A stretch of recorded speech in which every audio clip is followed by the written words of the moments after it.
Hello Reds, welcome to FUTV, welcome along to the live show everyone, on the show that just tells you as it is and is fans talking to fans. We don't need anyone else to come on to our show and feed us absolute garbage that we already know.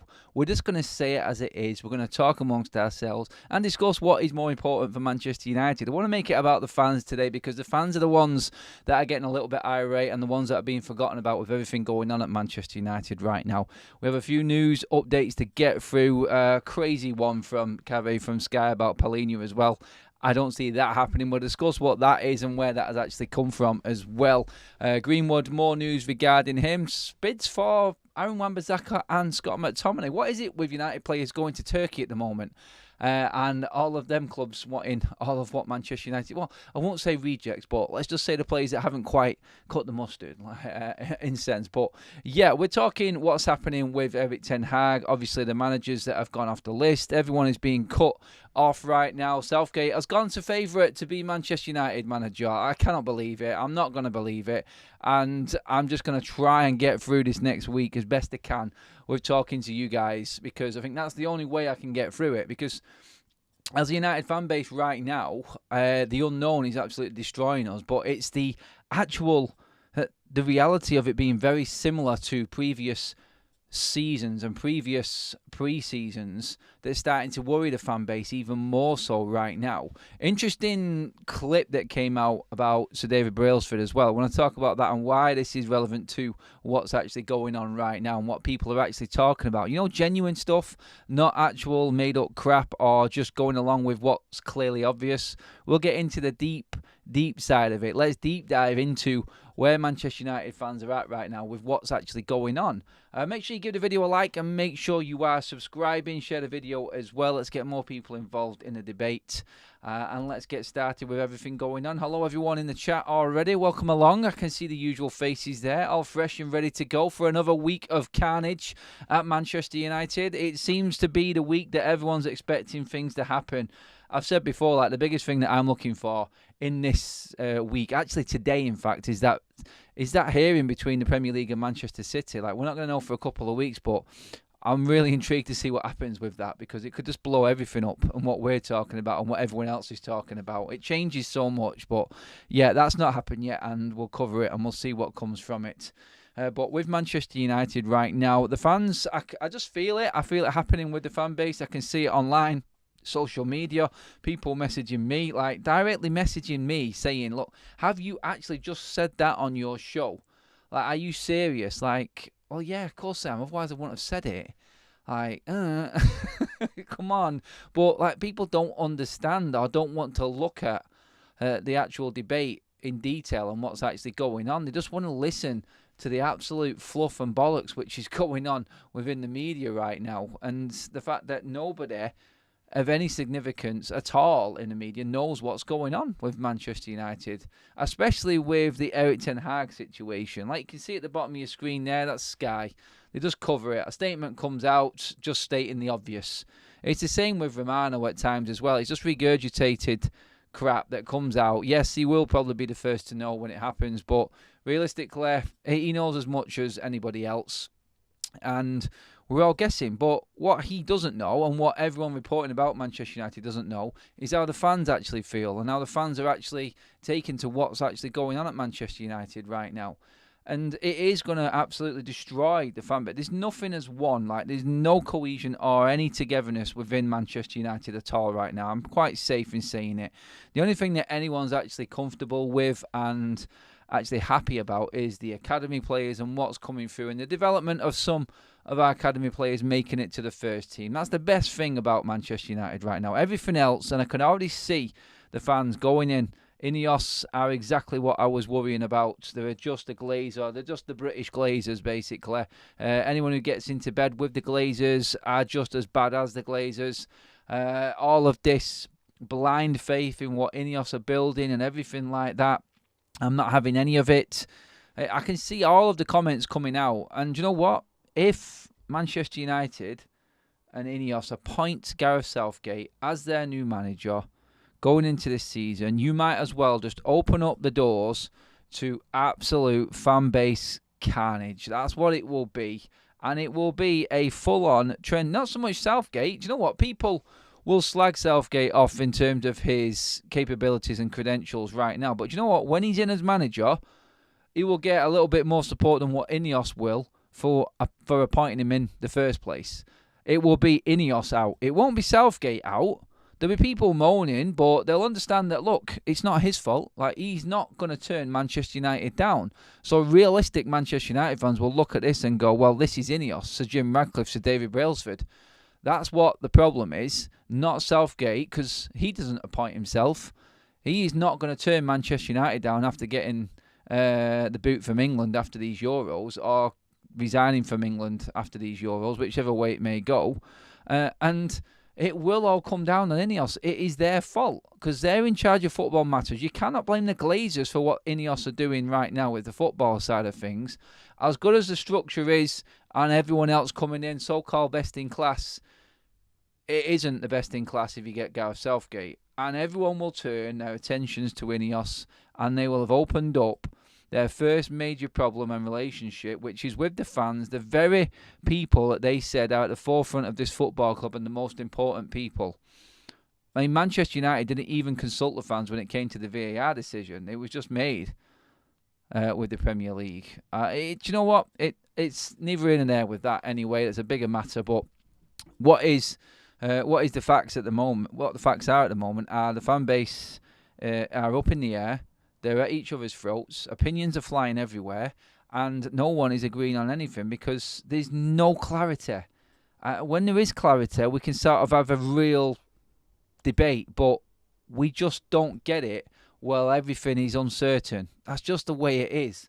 The longer it goes on with not knowing who is going to be in charge, what players are going to be saved at the football club because of what managers in situ, what the manager's job is it a coaching role, anything, until we get the clarity. And let's not forget, we are 35 days away from our first pre-season game of the season.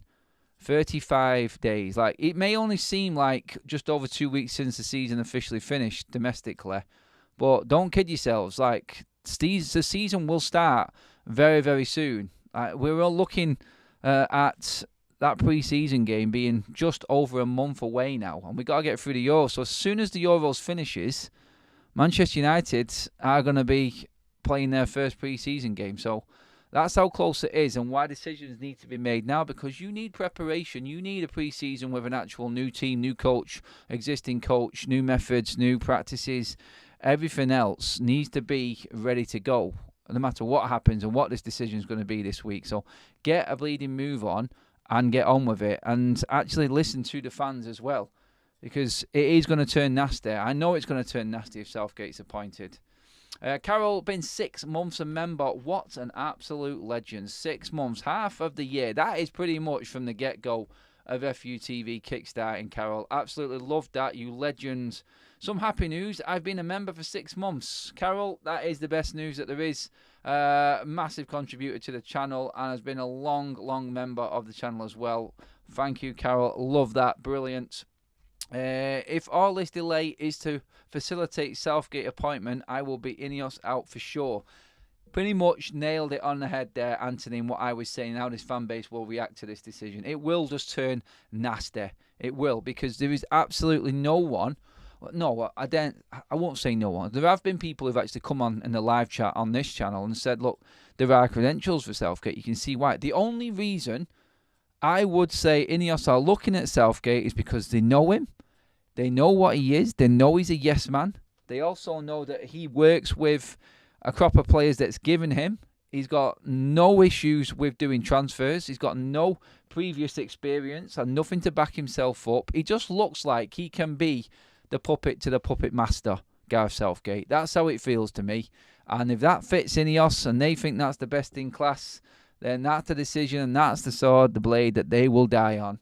And they will have to deal with the wrath of the fan base. Like, I'm not saying that Gareth Southgate won't win games and won't finish in a similar position to what Ten Hag has done this season if he's appointed. He probably will get around between 5th and 8th position in the league, because there's no one else really better than that in the league. So you could actually say, look, Southgate comes in and finishes 7th, and people will say, well, he did better than Ten Hag did last season. No, That's not, the reality of it is, look, we're looking at the project and looking forward. Has Southgate got the credentials to handle what is coming, which is the pressure of day-to-day United?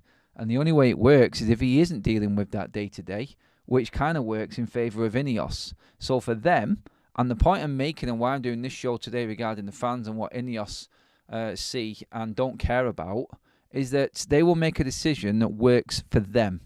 They do not care about the fan base, in my opinion, and that will be proven if they do select Gareth Southgate. And if you watch that video that's doing the rounds with Sir David Brailsford right now on Twitter, X, I think I've seen it on Instagram as well, where he's on with Stephen Bartlett in the Diary of a CEO podcast. I've watched it myself already, and I've already seen the clip that's going around.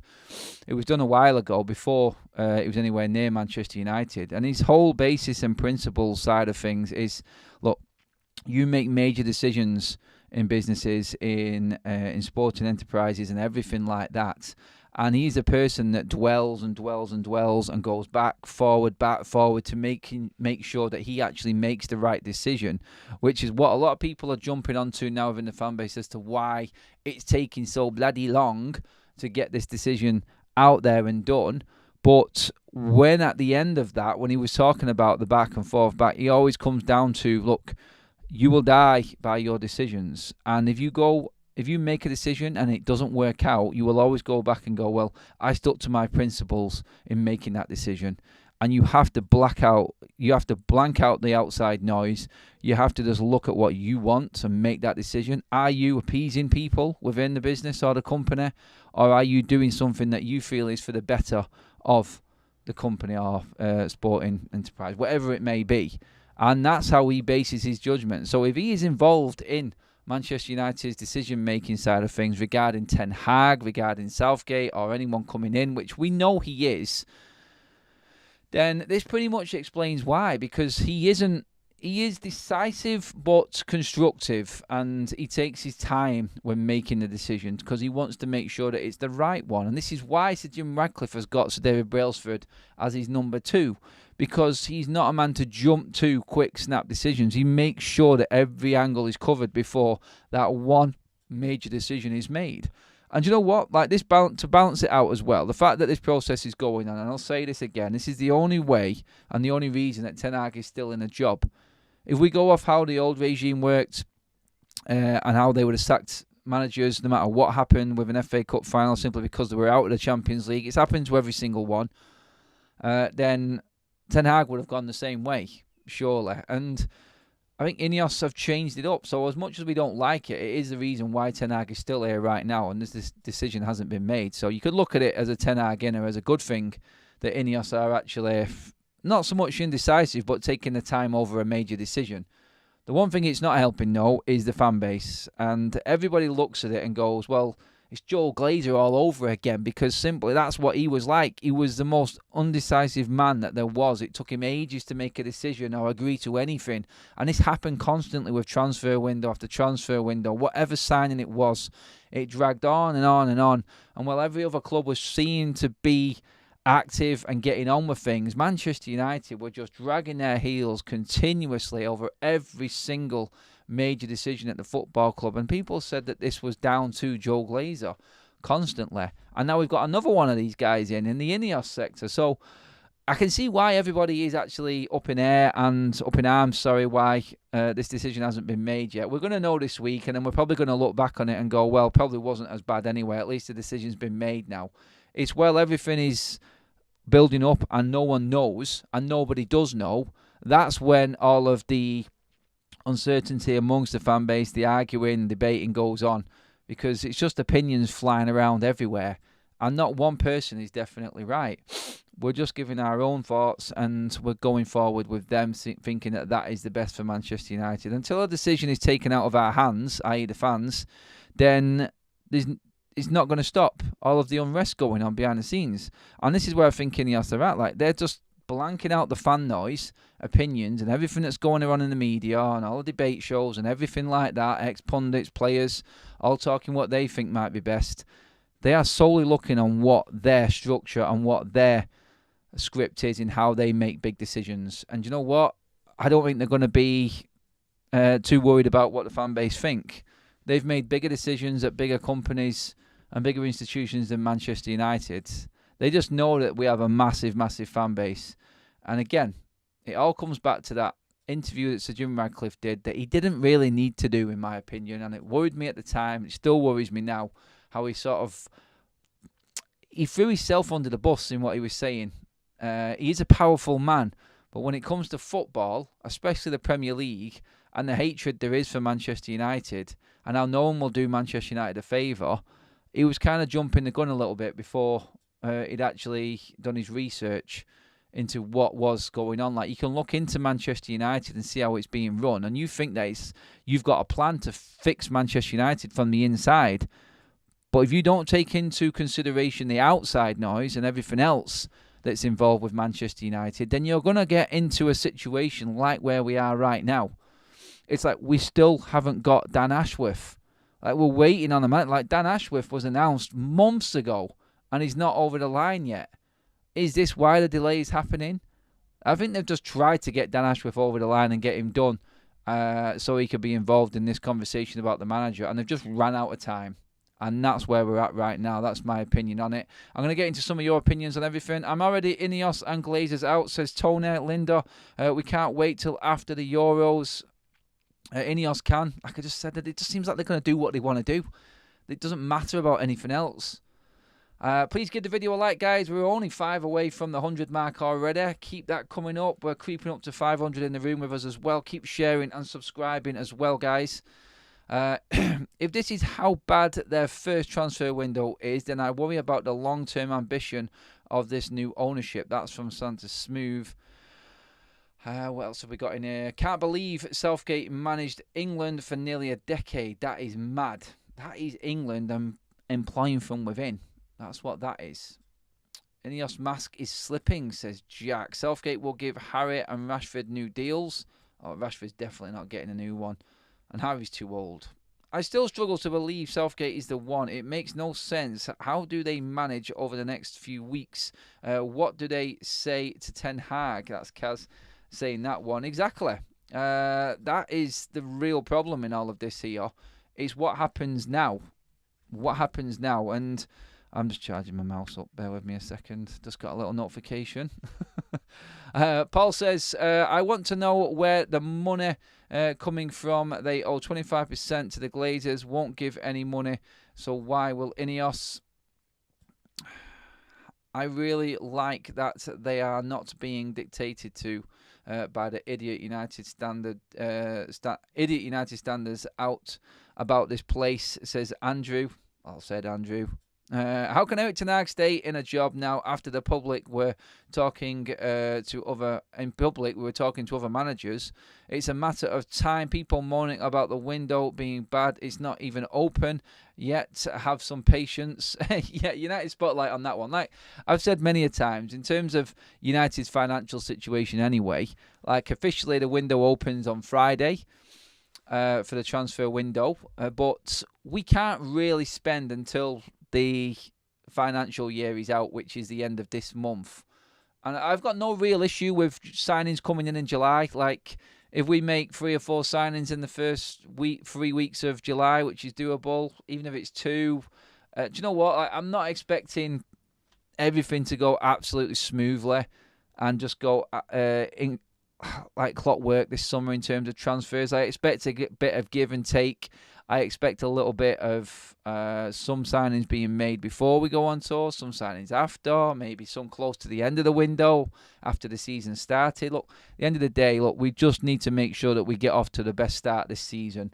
And we have got a team that we've seen play against Manchester City in the final that can actually compete. So we need that team coming back and starting the season again. And everyone that we have got fully fit and raring to go. The one thing that does need to be in place for that to happen is a bleeding coach. So, yeah, let's get an announcement on that. First of all, the transfers for me, I am not overly concerned with right now. I'm not. I want everything settling regarding the manager situation, and then we move forward from there. The transfers and the names, everything will sort itself out in time with the transfers. We've got plenty of time to get these deals done. I understand people wanting the manager to have his new players in and get through pre-season and work on things and tactics like that.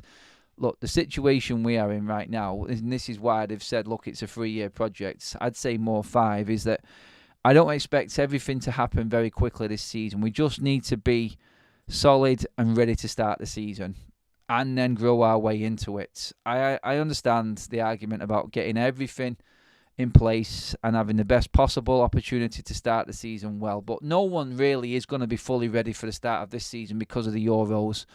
Players coming back late, players needing rest. There's going to be a lot of give and take and a lot of big decisions for every single football club in the Premier League regarding certain players getting the right rest time before bringing them back in. So it's going to be up in the air. And you know what? If there was a transfer window for us to go into for the first summer with Ineos, I would probably take this one with the Euros going on, actually, because everybody's at an unfair advantage. If it was no Euros, and say this was next summer when there's no actual major international tournament on and everyone's in the same boat, I would worry that Manchester United would be at a disadvantage. Well, I feel like the Euros actually could help Manchester United right now. Take the focus away, quietly go about their business behind the scenes and get on with the transfer situation there. And you know what? If them transfers don't come until next month, so be it. No mad one.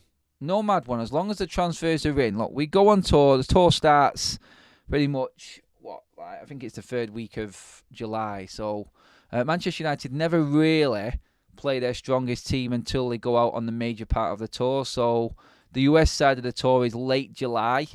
So we can get players in still.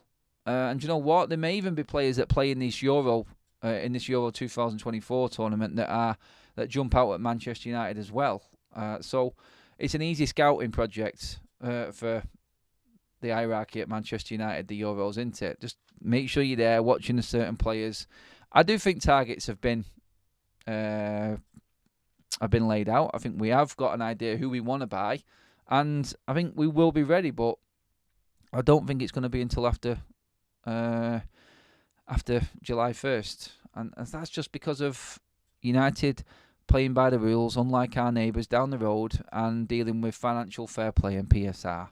But everything falls into that same category and conversation. Look, everybody just wants to know who's going to be in charge of all of this going into that part of the summer. And that's the one.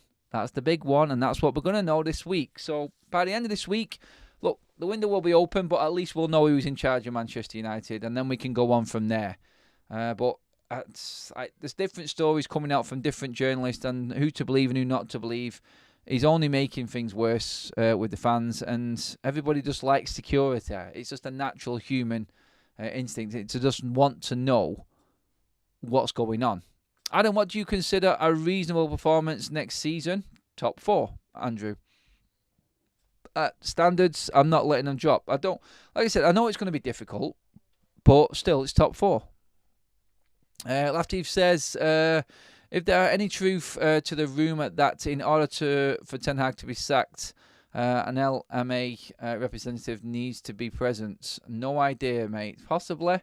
And again, that's like I said, like everyone will be looking at everyone will be at Carrington with the cameras out, watching for everyone arriving at training at Carrington, who follows Ten Hag in, trying to get them snapshots of who's arriving early and what might actually be happening, what meetings could be happening. Nothing has changed in the club as of now, apart from Wilcox. The board are unproven in football and the rest are on gardening leave. So as of now, we are in the same sinking boat as we were last pre-season from Mark. Mark, full of confidence and joy, it would seem there. Big up, mates. Adam, we have new staff now that will be vacating the player's style. Surely that can only end in a car crash. Tuchel must have been told that, and now he's taking a break. They've all got different rumours regarding Tuchel, what was said, what might not have been said. Did he bin United off? Did United bin him off? Whichever way. Still, it doesn't matter. The fact is, right now, we know that Tuchel is out of the race.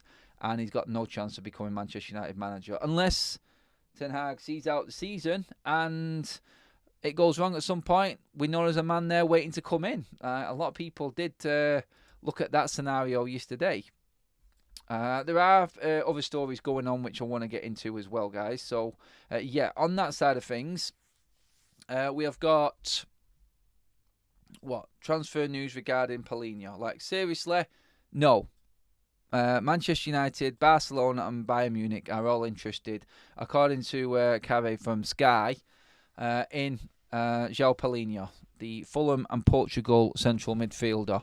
Too old, doesn't fit the profile, and is going to cost too much money. I'm going to call it out right now. Bullshit. That is not happening. It's not happening, in my opinion. That's just mine. You guys may differ.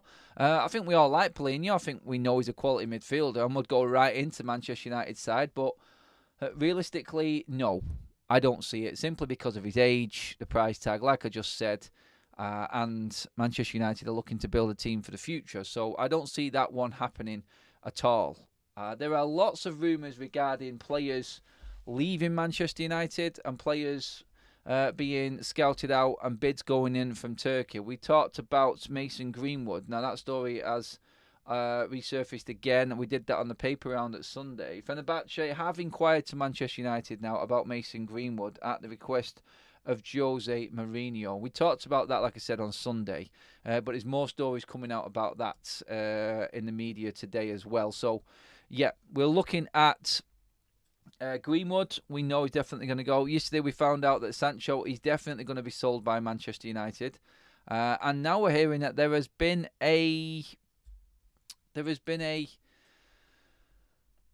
an approach from Galatasaray for Aaron Wan-Bissaka and Scott McTominay also. Like, the price that was given, again, it's a non-starter for me. 25 million reported for Scott McTominay and Wan-Bissaka. That from Galatasaray. Are you serious right now? Like, both of them players would be a minimum 25 million each, in my opinion alone. I mean, you tell me.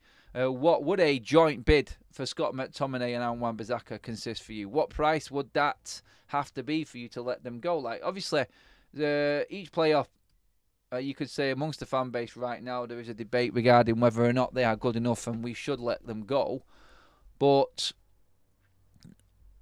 when we're looking at the age of the players, when we're looking at what they've got left in their careers, they didn't have horrendous seasons last season for Manchester United, but still, you look at it and you go, 25 million for both? Not a chance. Not a chance. Jonathan says, Erik Ten Hag will be very happy to be succeeded by Southgate. Erik Ten Hag will know he won't have the record of the worst Premier League finish for long. Jonathan, who is very, very down the middle and fair in his comments normally, never really goes in on anyone, but Jonathan is out in Southgate with that one right there. Welcome to the club, Jonathan. But hey, you're not alone, mate. Trust me on that one. Mark says, it's not that I'm not looking forward because I think Erik Ten Hag will turn us around given the right amount of time on the training pitch and no injuries, but we do need to sack all of the medical team, a few other members of staff. There's a lot that need to go, mainly on the playing side of things. Bartel says, I was referring to that guy we hired from Southampton that will dictate our playing style. Jason Wilcox, you mean, mate? How can that end up not clashing with managers? Surely that's they can't find a man. That's why they can't find a manager. I don't think it's that they can't find a manager because of that. I think this is modern football right now. There are philosophies, there are styles of play, there are ways that big clubs have to work. It's like you cannot expect a different type of manager to walk into Liverpool right now. Like, they have looked into the right type of playing style manager to get in at Liverpool to take over after Klopp. They will not change their style of play. And that's what they look for. There is managers out there that go along with this. I'm not saying that it's not. Right now, Manchester United have just opened up the world of Manchester United and given managers complete control to do whatever they want over the last 10 years. And we're in the absolute shit show mess that we're in now because of it.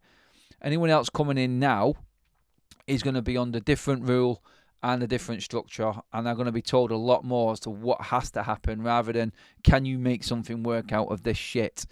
That's what it seems to have been. That's the message that other managers have had, like given stupid amounts of money to waste on players, wrong players, letting them dictate how the style of play is going to be and everything like that. And they've just, you know what, they've had nothing to go by. And that's where we've fallen down. That's where we've always fallen down at Manchester United.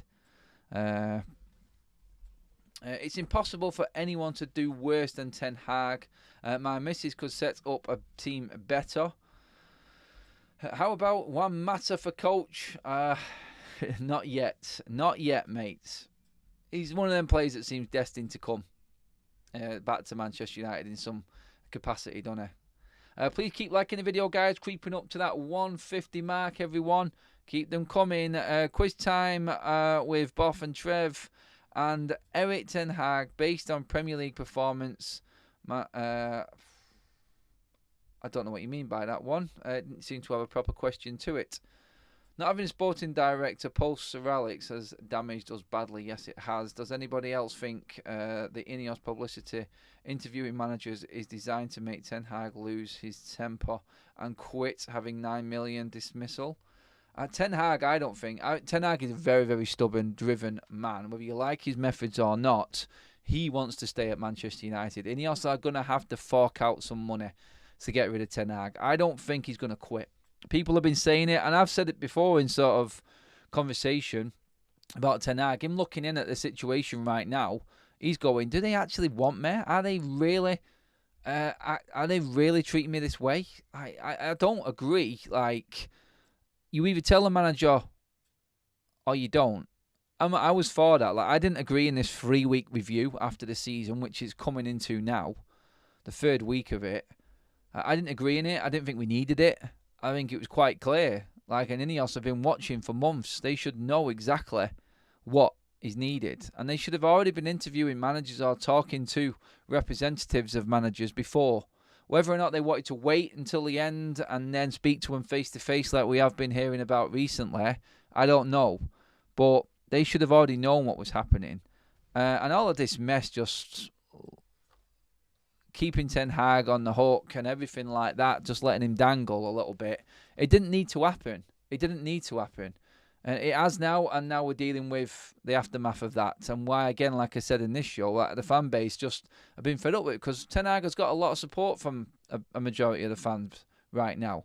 And they're looking at this and saying, look, this is unfair on the manager. This is not how Manchester United should be operating. It's disrespectful. It depends what cloth you cut from, really, and if you think it is bad or not. I think Ten Hag, personally, had an idea what was going on, and he's just gone away, having already spoken to Ineos.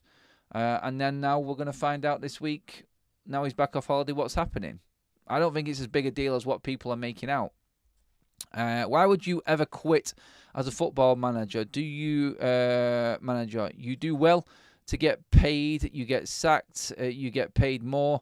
There's no reason to quit. They just walk into another job anyway. And he will have another job lined up. It's like, don't feel sorry for him being out of work because he will be back in work. Good morning to you as well, Christopher. Ineos cannot be looking at Southgate seriously, says JK. Surely they have seen how England actually play. Well, they've seen how Manchester United play and they're still not decided on Ten Hag, mate. So there is an indecisiveness, it would seem, there. Unless they just have this plan that we don't know about and this is how they operate day to day. Honestly, do not know, but let's just roll with it for now and let's just see. By the end of this week, hopefully, we will know exactly what their plans are and what is going on at Manchester United. And we will know by the end of the week who is going to be in charge or who is not going to be in charge, no doubt. That's the point, actually. Going into that, it's like we may get rid of Ten Hag, but are we just waiting to find out who the next manager is going to be? Is that what the delay is? Because there is no manager right now to replace Ten Hag. Is this what the delay is? Is it simply because they don't have anyone to replace Ten Hag now? Because we know that Tuchel's gone. We know that McKenna's gone. We now know that Pochettino is not in the race either. So there's 3 big names that were on the list for quite a while All that's left is Southgate and De Zerbi right now that I can think are definitely in contention for the Manchester United job, going off of stories. You can bring Potter in if you want. Please don't. But you can bring Potter in if you want. They're the three managers that I always said, look, didn't float my boat, didn't want them, and we're not really improving, I don't feel, with any of them managers.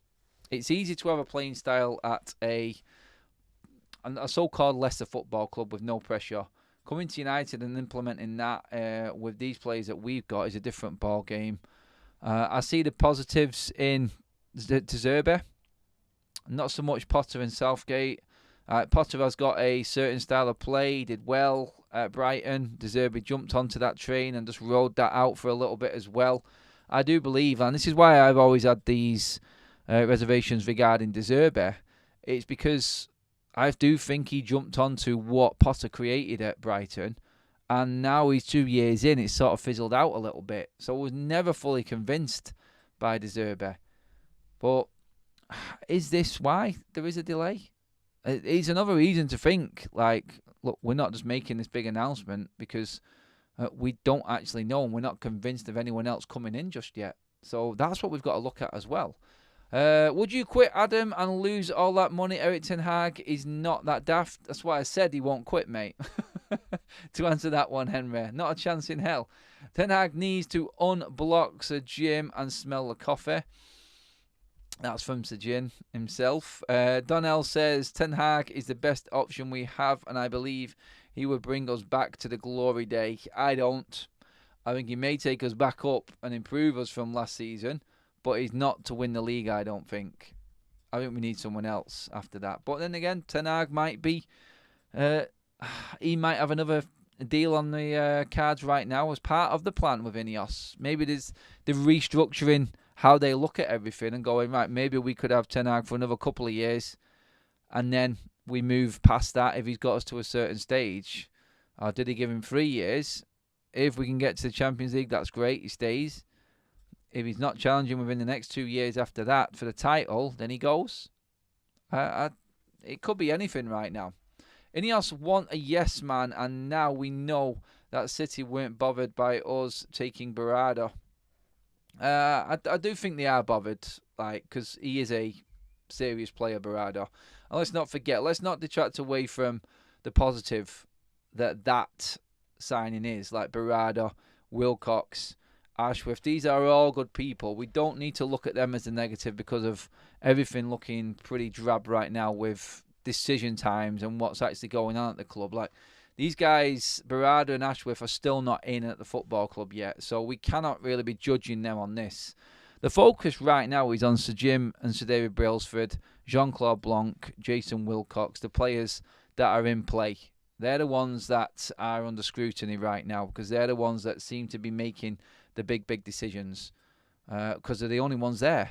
I think Berardo and Ashworth, I think United are desperate for them two players, the people to be in at United right now. Adam, do you think they would sack Erik Ten Hag without naming his successor? Do they need a replacement before they sack Erik Ten Hag? They don't. They don't.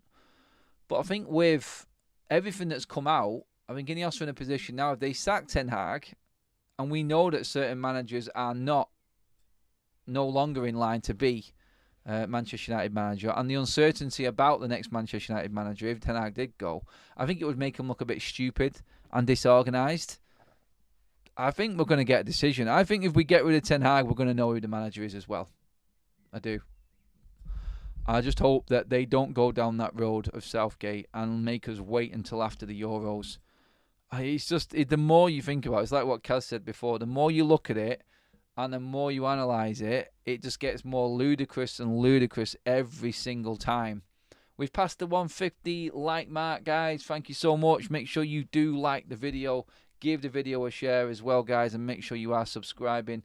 We are opening up a Fantasy Euro League, guys. The link is in the description below. There will be prizes as well at the end of it. It is there in the link in the description along with everything else, guys. United Couple is in there as well. Episode, I think it's 8. That's out tonight at 8 o'clock. as well as our other sponsors, SofaScore and Optimally Me there that you can see on your screen. All links are in the description below, guys. But the new fantasy football for the Euros, which we will be doing watch-alongs on Tifo. More information on that later this week, probably around about Wednesday, guys, as to how you can join that setup as well, will be coming. Henry says, any top manager in the right sense would not accept the conditions offered by the club. That's why Tuchel and whoever else applied for the job told them to swivel on it, Adam. Possibly. Some managers might not want to work in them conditions. Some managers or coaches might. I think they're trying to find the right one. One thing is for certain, there is one guaranteed manager that will work under these conditions. And that's Waistcoat Man, Mr Southgate himself. There's a man that will definitely work under these conditions. And that's the worry for all Manchester United fans right now. Because the longer it goes on, the more concerning, without an announcement about Ten Hag, is that it could actually be Gareth Southgate who comes in. So, yeah, that's the major concern I feel within the fan base. Fabrizio putting his rep up, saying decision now hours away. Hours away. That could be 24 hours, 48 hours. It's 70 odd hours. Like, how many hours is that? Hours away, days away. Oh my God! Like, cover yourself, why don't you? Jesus. I can let you all know I will not be taking the United job, says Christopher. Sorry, mate. Did you bin United or did they bin you, buddy? David says, wonder if they told Tuchel they picked the players and he's just a coach. So he told them swivel on it, possibly. Either way, there would have been a breakdown in what powers the manager has. And this is the problem that Ten Hag has got as well. Like, he is going to have to change everything. And why I've always said, look, if he is staying, he is going to be a head coach. And this contract needs changing anyway. He cannot carry on this current deal because he's got the veto and everything else like that. So they're going to have to rip it up and offer Ten Hag new terms. Whether he agrees to him or not, I think we'll decide on whether Ten Hag actually stays as well. So they could push it that way. But yes, and that pretty much is everything covered, guys. I'll be back late this afternoon. I'll be back if anything does break. I'll be on the button today, guys, ready to go, no matter what happens. All I want to do is say thank you again from all of you for joining us. Thanks for all the likes. Please give the video a like again on your way out. Make sure you share the video and hit that subscribe button if you are tuning in for the first time. And let's see what else today brings. But for now, guys, that is us all finished for the early show. Thank you so much.